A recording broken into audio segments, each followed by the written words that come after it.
e valores. Eu quero reconstruir.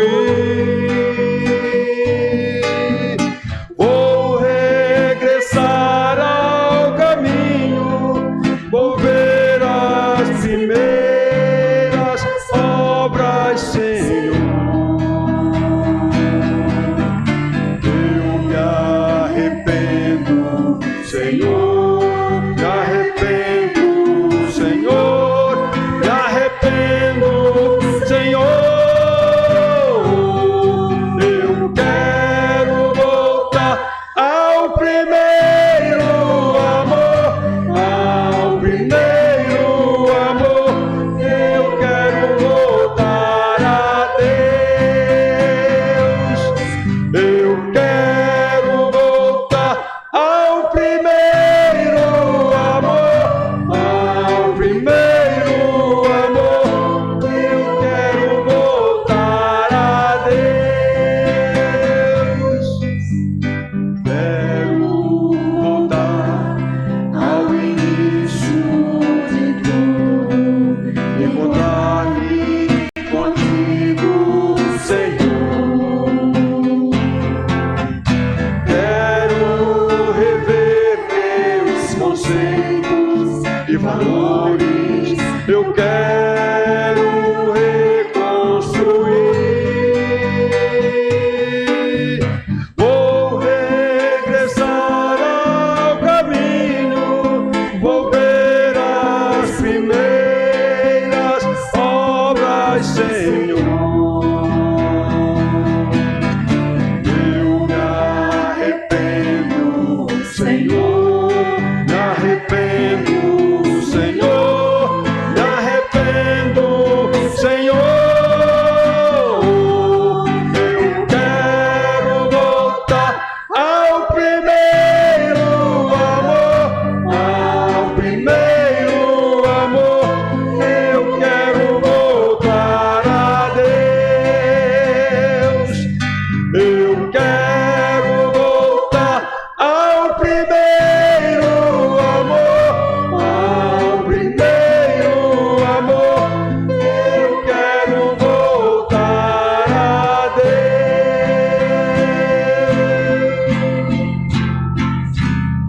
Aleluia, glória a Deus.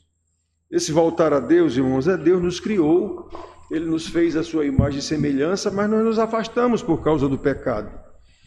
Então o homem que compôs esse cântico era um homem arrependido, que estava dizendo, eu quero voltar. Salvação é isso. Salvação implica voltar a Deus. E só voltam aqueles que Ele mesmo traz, pela morte de Jesus na cruz do Calvário. Então nós temos agora o outro cântico, faz de mim um servo teu, meu Senhor. Lembrando, Deus é Senhor, nós devemos ser seus servos.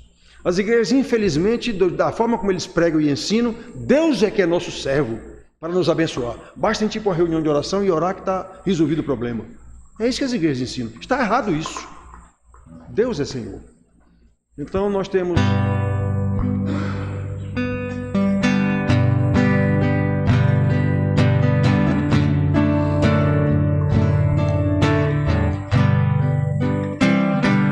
Rei dos reis, ungido de Deus, pão da vida, supremo pastor, dom inefável, louvado seja o teu nome. Vive em mim, libertador, mais precioso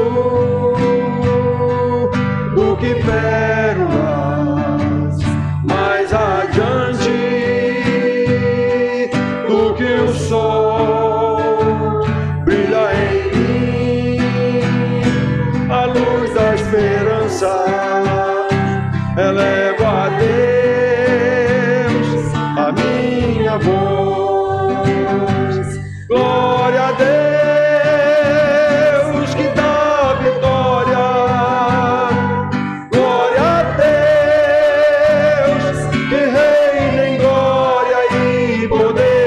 Glória a Deus.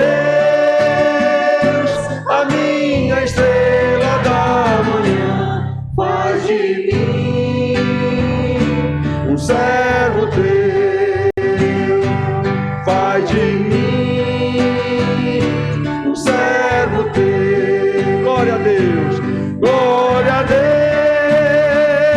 que dá vitória.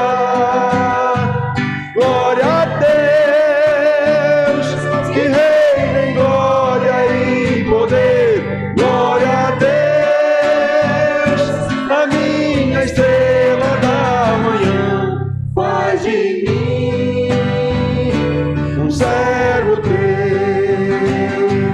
Faz de mim um servo teu. Oh, faz de mim um servo teu.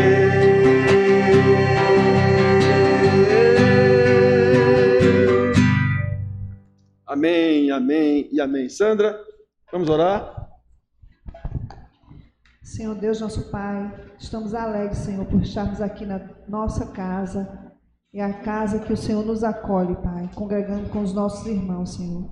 Que a mensagem de hoje, Senhor, venha tocar o nosso coração, que o Teu Santo Espírito nos ilumine, para que a gente possa entender, compreender e guardar em nosso coração, Pai, para aplicarmos no nosso dia a dia, Senhor, quando vos couber, Senhor. É assim que nós te oramos, agradecido por tudo que acontece hoje aqui nesse dia, que é para o louvor da Tua glória. Amém. Amém. Podem sentar, minhas filhas. Hoje nós temos Alex não está aqui, estava fazendo um concurso agora à tarde. Caio está doente também, com a tal virose. Então a gente teve que se virar aqui sozinhos. Inclusive a projeção dos cânticos, a gente fez a projeção pelo PowerPoint antigo e não como a gente sempre faz aqui no domingo. Porque não estão aqui hoje as pessoas que tratam disso. Eu até liguei para Caio, porque eu não tinha tido contato com o Gilmar e eu não sabia também se Gilmar, por algum motivo, também não via hoje. A gente ia ter que se virar aqui só eu mesmo. Caio, até pedi para ver se Caio vinha, mas Caio está com virose, então não é bom vir porque contamina os outros. Então, irmão, nós vamos falar hoje, a gente já cantou e já leu os versículos aqui do boletim, tratando desse assunto. Nós vamos falar hoje, compreendendo a nossa salvação. A falta de compreensão do que é a salvação é uma complicação enorme nas igrejas. Porque quem não compreende a salvação é porque não é salvo, para começo de conversa.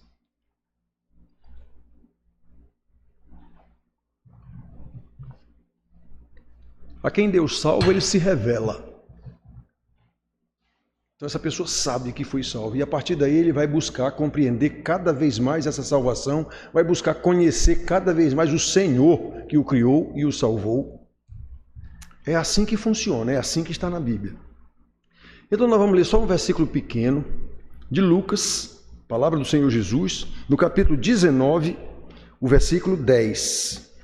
Jesus falando dele mesmo lá numa situação, no episódio lá de Zaqueu, o publicano, que era tido pelos judeus. Ele era um judeu, Zaqueu era um judeu também, mas ele era um cobrador de impostos dos próprios irmãos judeus para o Império Romano. Então era tido como um ladrão pelos outros. E era mesmo, porque ele cobrava mais do que o que era para cobrar, que ele tinha que ficar com o dele.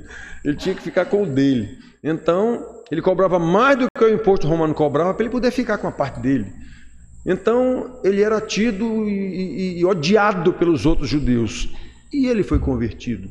Então, esse versículo 10, nós vamos falar só disso aqui. Jesus falando de Zaqueu que havia se convertido lá. E ele diz assim: porque o Filho do Homem veio buscar e salvar o perdido. No episódio, Zaqueu era baixinho, e Jesus ia passando, a multidão atrás de Jesus, os consumidores de milagres o tempo todo atrás de Jesus, que nem andam pelas igrejas, atrás de bênção, mesma coisa. Aí Zaqueu, como era pequenino, não conseguia enxergar, subiu numa árvore. Agora imagine, um homem importante, era um cobrador de impostos, passar por um vexame desse, de subir numa árvore para poder ver Jesus.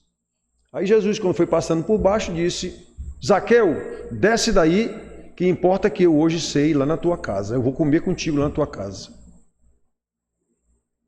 Aí quando ele chegou lá, que entrou na casa, Zaqueu disse, eu não sou digno eu vou restituir tudo que eu roubei, eu vou restituir. Jesus não mandou ele fazer nada não. Ele compreendeu quem era que estava lá na casa dele. Aí Jesus diz isso, hoje entrou salvação nessa casa aqui. Aí ele disse isso, porque o Filho do Homem veio buscar e salvar o perdido, como Zaqueu era. O Filho do Homem, que era ele, Jesus, veio buscar e salvar o perdido. Então, meus filhos, prestem atenção. Salvação é algo prometido por todas as igrejas de qualquer denominação. Toda igreja diz que ela quer salvar o camarada. A questão é saber, salvar de quê? De que é que esse povo está falando? De que é que essas igrejas estão falando quando dizem que venha para essa igreja aqui que você vai ser salvo? Como podemos ver na Bíblia, para trás de Jesus, a lei, os salmos e os profetas, era isso que existia para trás de Jesus, e ele falou várias vezes que a lei, os profetas e os salmos falam de mim. Eu vim cumprir a lei, ele diz isso, né? Deus sempre salva os seus eleitos. Então está lá no Velho Testamento, desde a lei, os profetas, os salmos, Deus sempre salva os seus eleitos. Lá no Êxodo, a primeira grande salvação que Deus deu ao seu povo, quando tirou o povo do Egito, da escravidão, Moisés, quando chegaram do outro lado, Moisés destampa um cântico de louvor e adoração a Deus, pela salvação maravilhosa que Deus deu ao seu povo, tirando-os da escravidão do Egito. Então, olhem de que salvação Moisés estava falando. Da salvação da escravidão do Egito. Era essa salvação que ele estava falando. Nos Salmos, nós vemos inúmeros salmos. De manhã estamos estudando os salmos aqui. Vemos inúmeros salmos de louvor dos salmistas, pela salvação que Deus deu a ele, o salmista, ou ao povo de Deus, em diversas ocasiões. Em todas elas, ele louva a Deus por tão grande salvação que Deus deu a ele, salmista, Davi no caso, ou ao próprio povo todo de Deus. Tem inúmeros salmos que ele diz isso, que Deus os salvou. Nos profetas, há um caso muito específico de Jonas, que estava já 3 dias no ventre de um peixe, clamou a Deus para o salvar e o peixe foi e vomitou ele lá na praia, segundo a história da Bíblia. E ele diz, ao Senhor pertence a salvação. Deus o salvou da barriga do peixe. Ao Senhor pertence a salvação. Então, meus filhos, vejam que em todos esses casos que a gente tratou agora do Velho Testamento, quase sempre salvação significa resgate da morte ou de situação de extremo perigo ou de escravidão, miséria física do povo de Deus, transportando-os daquela situação para uma situação de segurança. É isso que é salvação, de que o Velho Testamento fala, sempre apontando para a salvação de Jesus. Como Paulo diz aos Gálatas, a lei, o que era a lei, quando Paulo se refere, todo o Velho Testamento serviu de aio é professor, preceptor, tutor, babá, alguém que leva alguém que não sabe ir sozinho. A lei serviu de aio para nos levar a Cristo. Muito bem, então reparem bem, meus filhos. E nós no Novo Testamento? Já vimos aqui em 3 ocasiões, na lei, nos profetas e nos salmos, que quando fala de salvação lá, na grande maioria dos casos, está falando de salvação física. De salvação de uma situação de perigo, de salvação da escravidão, de salvação da morte, em alguns casos, no caso de Jonas, e em vários outros casos. E nós no Novo Testamento? Por que é que nós precisamos de salvação? Que salvação é que as igrejas prometem?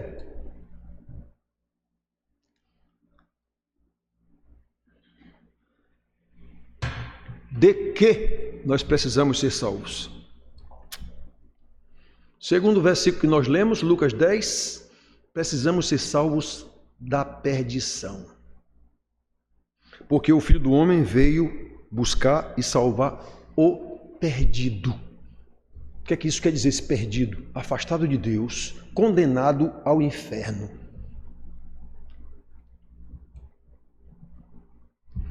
Irmãos, nós precisamos compreender a nossa salvação. A salvação oferecida pelas igrejas, desde a igreja mãe, que é a igreja católica, é a salvação da injustiça humana, é a salvação da pobreza, é a salvação de miséria. Foi isso que Jesus veio fazer aqui, é isso que eles ensinam. Aí vem depois a igreja pentecostal, é a salvação da pobreza e da riqueza. Essa é a teologia da prosperidade. Deus quer que a gente fique rico. Aí Jesus diz, rico não entra no céu. Como é que pode? Jesus disse, rico não entra no céu. É como é que as igrejas ensinam que todo mundo tem que ser rico. Vejam só como é grande a loucura da pregação dessa salvação fuleira, como se diz aqui na Paraíba. Nós precisamos compreender a nossa salvação. Se o Velho Testamento, salvação é a libertação de uma condição de perigo, de uma condição de miséria, apresentada de forma física, material, no Novo Testamento, essa condição é sempre espiritual. Jesus não trouxe riqueza para ninguém, ele era um pobretão. O discípulo dele também. Comiam à custa dos outros o tempo todo. Nas casas onde ele chegava, eles comiam. A função deles era exatamente pregar essa salvação que está prometida no Velho Testamento. Todo o Velho Testamento, salvação de situação física mesmo, até chegar Jesus. Toda aquela salvação do Velho Testamento era uma espécie de simbolismo, digamos assim, da salvação que Jesus traria. Salvação, como ele diz, da perdição. A libertação não é mais da escravidão do Egito, como foi no caso de Moisés. Não é mais das perseguições de morte, como foi no caso dos reis, Davi, Salomão e quem quer que seja lá. Os profetas, não foi mais disso. Nem do ventre de um peixe, como foi no caso de Jonas. Em todo o Novo Testamento, o conceito de salvação, excetuando-se alguns casos em que Jesus salvou alguém da morte, porque curou um leproso, curou alguém. Várias vezes ele disse, Jesus salvou aquela pessoa. Salvou de quê? Da morte. Pedro, quando estava naufragando o mar, ele disse, Senhor, salva-nos. Salva-nos de quê? Que Pedro pediu naquela ocasião. Salva-nos para ir para o céu? Não. Salva-nos de morrer afogado. Então, está algumas salvações físicas realizadas por Jesus e seus apóstolos também. Só que não é disso que o Novo Testamento trata, regra geral. O Novo Testamento trata da libertação do pecado e da consequente perdição eterna. O Filho do Homem veio salvar o que estava perdido. Precisamos compreender a nossa salvação para viver e crescer em santificação. Em nosso meio evangélico, é comum ouvir alguém falar que igreja é um hospital em que Deus trata os doentes. Isso é mentira.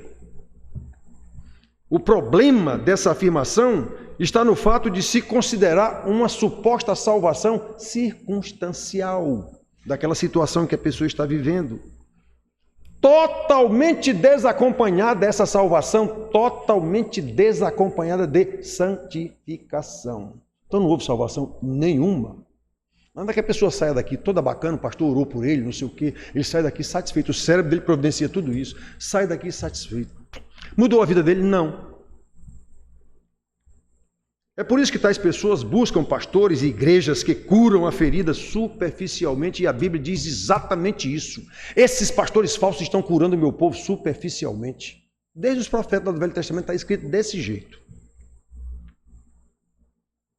Somente a área do emocionalismo, entendido emocionalismo como uma perversão da emoção, que é um sentimento verdadeiro e bom, que se for corretamente utilizado, ele será utilizado como resultado do entendimento da verdadeira salvação. É a emoção. O meu Senhor me salvou. O meu Senhor agora me conduzirá em santidade de vida. E é emoção pela salvação.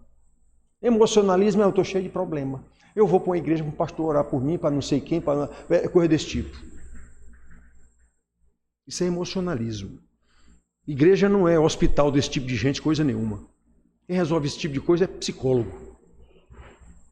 No Velho Testamento, irmãos, a salvação não é apresentada aliás, no Novo Testamento, a salvação não é apresentada como um ato, como acontecia no Velho Testamento. Foi um ato, livrou Jonas do peixe, livrou Israel do Egito, livrou o salmista de várias batalhas lá de morte. É um ato. A salvação, no entendimento do Novo Testamento, se dá em 3 tempos. Já falei isso para vocês aqui em outras ocasiões. No passado, nós fomos salvos. Nós fomos salvos de quê? Da culpa do pecado. Jesus levou essa culpa por nós na cruz. Nós fomos declarados justos, nós não somos justos, mas fomos declarados justos por causa da justiça de Jesus. Nós fomos livres da penalidade do pecado, porque essa penalidade foi aplicada em Jesus. Isso é no passado. A salvação neotestamentária tem 3 tempos. No passado aconteceu isso. Eu fui salvo.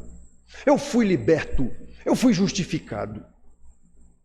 No presente, uma vez salvos, não estamos mais sujeitos ao poder do pecado. O pecado não mais nos domina, isso é presente. No nosso dia a dia não é o pecado que manda em mim. Quem manda em mim é o meu Senhor, o Espírito Santo que habita em mim. Eu luto contra esse pecado na força do Senhor. No presente, salvação. Lembra, primeiro tempo passado, fomos salvos. Não temos mais essa culpa, Jesus já levou, fomos, já aconteceu. No presente, agora eu vou andar como um salvo. Eu não sou mais escravo do pecado, o pecado não mais me domina.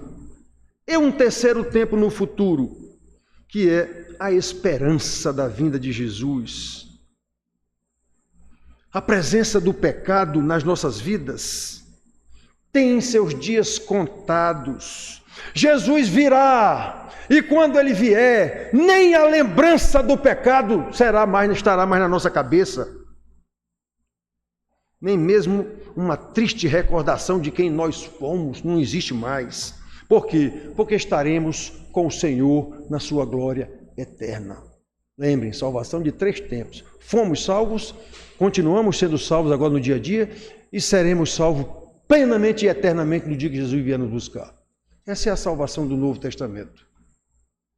Por isso, irmãos, o conceito de igreja hospital não é adequado.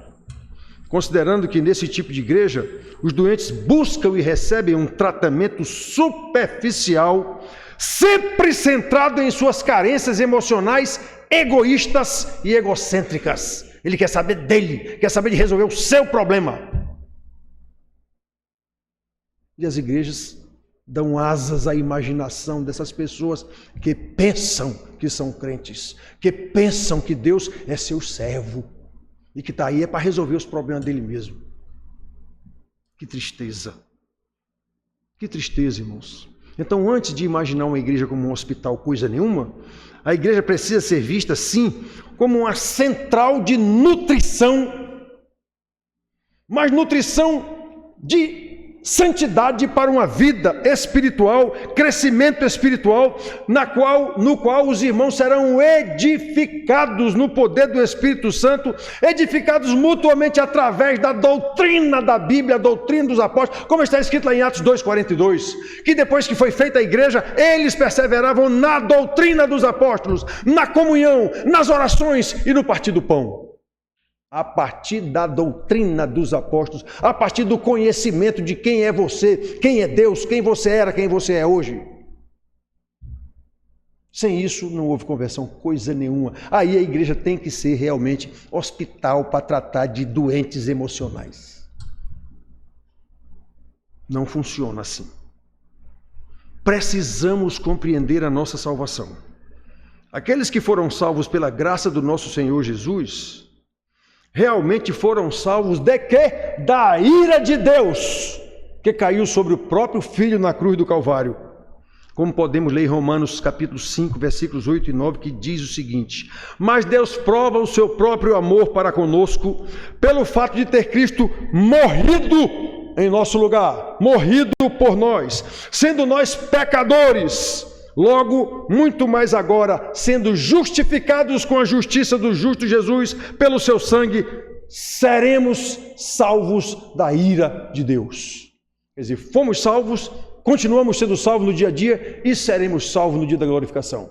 3 tempos. Portanto, o verdadeiro crente sabe de que ele foi salvo. Ele não tem que ser salvo dos seus aperreios circunstanciais, coisa nenhuma.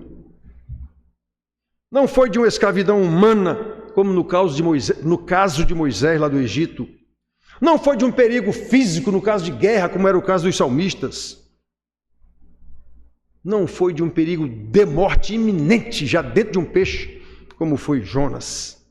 O crente foi salvo da ira de Deus, o Senhor do universo, aquele que pelo seu beneplácito, o beneplácito é a sua decisão só, decisão total dele, não teve conselho de ninguém. Ele descarregou a sua ira sobre o próprio Filho, a fim de que fôssemos salvos. Se não tivermos esse conhecimento da salvação, meus filhos, todo o nosso relacionamento com Deus, através de igreja ou do que quer que seja, não passa de idolatria. Nós estamos supostamente adorando um Deus que não é o Deus da Bíblia. É um Deus que nós formatamos na nossa cabeça com a ajuda de pastores falsos, de igrejas falsas, que conduzem crentes falsos. Isso é a maioria dos casos. Na verdade, quase 100%. No mínimo 90%. No mínimo. Irmão, nós precisamos conhecer a nossa salvação. Aqueles que foram salvos pela graça do nosso Senhor Jesus, continuando, realmente foram salvos da perdição, como ele disse lá no caso de Zaqueu. O Filho do Homem veio salvar o que estava perdido. Nós fomos salvos da morte eterna, do inferno. Aqueles que foram salvos dessa desgraceira toda, passaram da morte para a vida eterna, como podemos ver em Romanos 6, de novo, de 21 a 23, o apóstolo Paulo ensinando aquele povo, dizendo assim: naquele tempo, antes da gente ser convertido, que resultado colhestes? Somente as coisas de que agora vos envergonhais. Então quem foi convertido realmente tem vergonha. Ainda hoje eu disse para minha mulher isso. A gente deitado depois do almoço, eu me lembrando, a gente se lembrando de algumas coisas no tempo. Eu digo, mulher, eu tenho tanta vergonha das coisas que eu fiz. Somente as coisas de que agora vos envergonhais. Eu sei que já foram perdoados, mas isso não sai da minha mente. Não existe tecla Del no cérebro da gente. Por isso eu aconselho tantos jovens, cuidado, cuidado! Não façam coisas que vocês vão se arrepender o resto da vida, mesmo depois de salvos. Está aqui Paulo dizendo. Que resultado vocês escolhem agora do que vocês foram antes? Somente daquilo que vocês se envergonham. Porque o fim dessas coisas é a morte. Agora, porém, depois de salvos, libertados do pecado, transformados em servos de Deus. Servo de Deus, não é Deus que é nosso servo, não. Nós é que somos servos de Deus. Tendes o vosso fruto para a santificação. Lembram? Quem é salvo tem que ser santificado.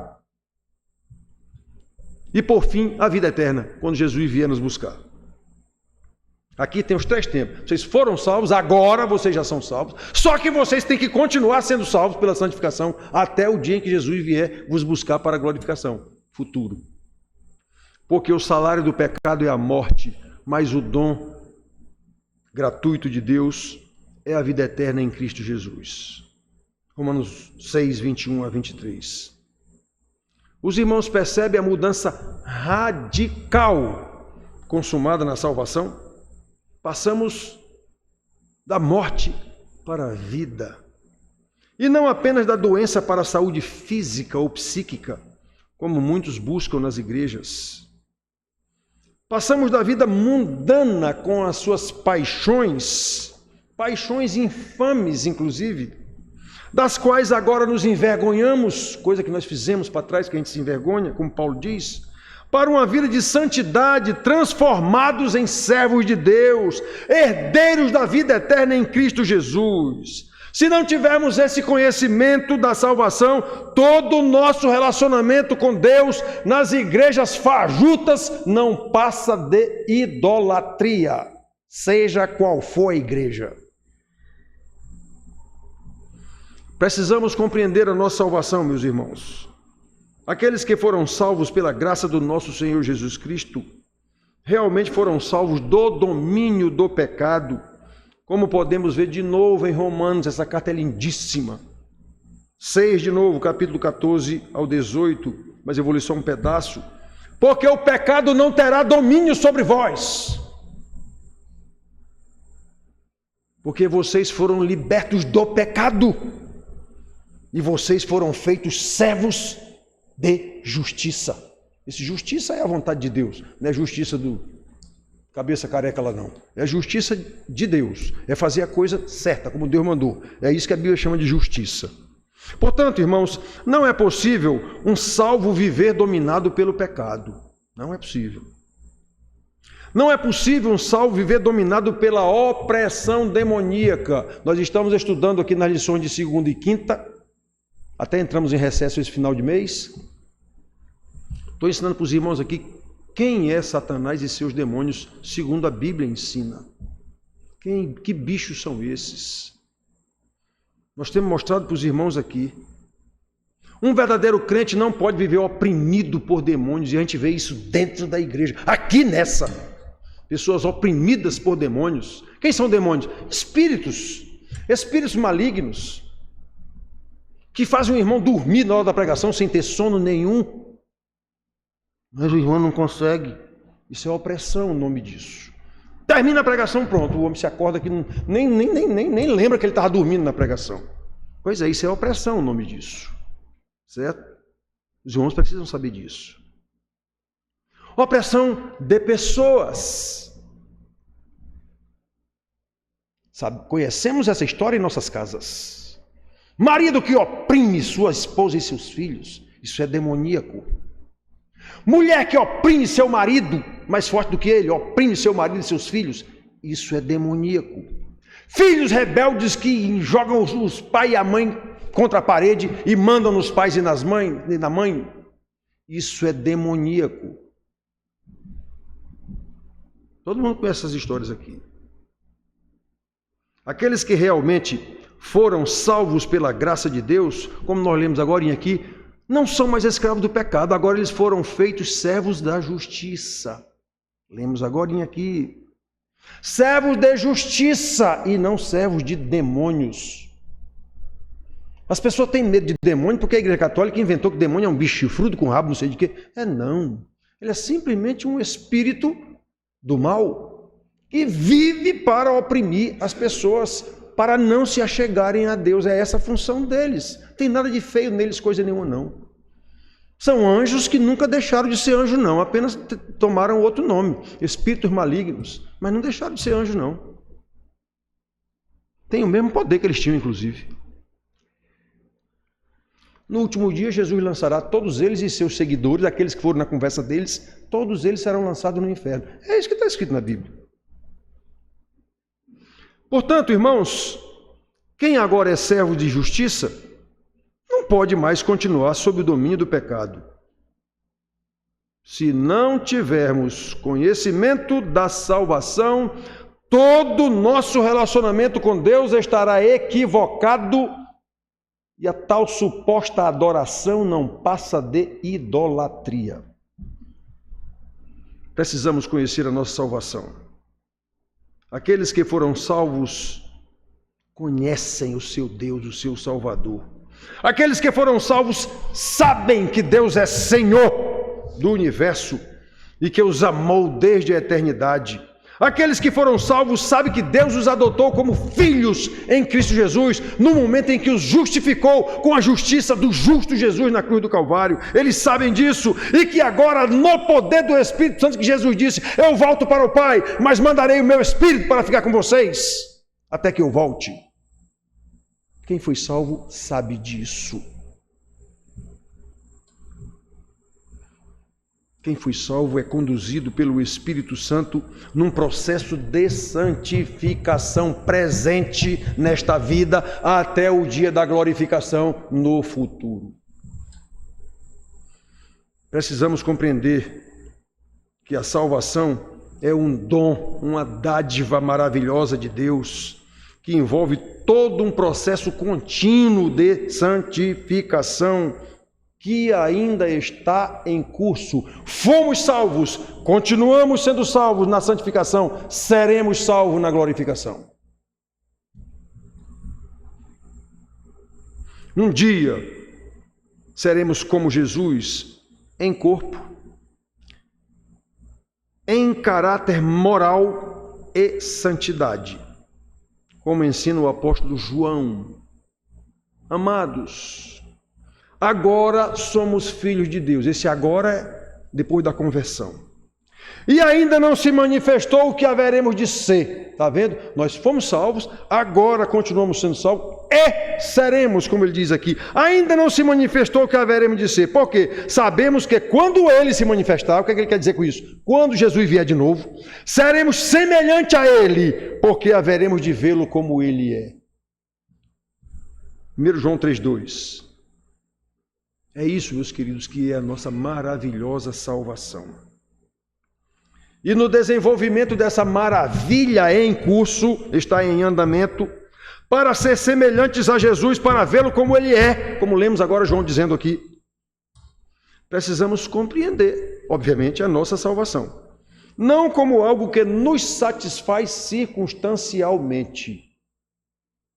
Hoje de manhã nós falamos para os meninos o caso de João Batista, preso. Aquele que disse, eis o Cordeiro de Deus que tira o pecado do mundo. Aquele que Jesus disse, não há homem nascido de mulher maior do que João Batista. Pois é, mas João Batista preso lá, sabe-se lá há quanto tempo. Jesus não deu uma palavra sequer a respeito do assunto. Aí ele que já havia anunciado que Jesus era o Salvador, era o Filho de Deus, era o Cordeiro que tira o pecado. Ele mandou perguntar, vamos perguntar para ele se ele é mesmo o Messias ou se eu devo esperar outro. Porque eu estou preso aqui e ele nem ligou. Aí esses discípulos dele chegaram lá para perguntar isso para Jesus. Jesus deixou ele lá um tempo para ver e volte e diga lá para o seu João Batista, preso, o que vocês viram aqui. Os cegos veem, os mortos vivem, os mudos falam, os coxos andam. Isso é o que estava escrito que Jesus faria no Velho Testamento lá 1000 anos, 700 anos antes dele já estava escrito que ele faria isso. Aí ele não disse, ele não respondeu para João, diga para ele que sou eu sim. Não, ele mandou dizer o que é que de mim está escrito nas Escrituras e vocês viram eu fazendo tudo isso. Digam isso para João. Digam também para ele que bem-aventurado é aquele que não se escandaliza do meu nome. Jesus ainda mandou uma repreensão para João ainda. Detalhe, não fez nada para salvar João. João teve a cabeça cortada e fim de papo. Deus sabe o que faz, nós não. Então, vamos crer em Deus. Sem fé é impossível obedecer a Deus. Eu tenho que entender minha salvação. Minha salvação não está ligada às circunstâncias aqui desse momento. Se eu estou desempregado, se eu estou sem dinheiro, se a mulher me deixou, isso não tem nada a ver com a minha salvação. Muito provavelmente, tudo isso que está acontecendo eu dei causa. Muito provavelmente, eu dei causa a tudo isso. João Batista não, ele apenas pregou o evangelho, foi morto por causa disso. Os profetas do Velho Testamento também não, pregaram o Messias que viria, foram mortos por causa disso. Os profetas apóstolos depois de Jesus também não, morreram todos eles porque pregaram o evangelho. Nós não, na nossa circunstância social aqui, nós damos causa a quase tudo que acontece de ruim com a gente. Então, meus filhos, prestem atenção. Nós precisamos compreender a nossa salvação não como algo que nos satisfaz circunstancialmente, mas como um caminhar santo e contínuo em direção ao nosso Senhor Jesus, sempre em obediência à sua palavra. Ele é Senhor, nós fomos transformados em servos de justiça. Precisamos aprender isso.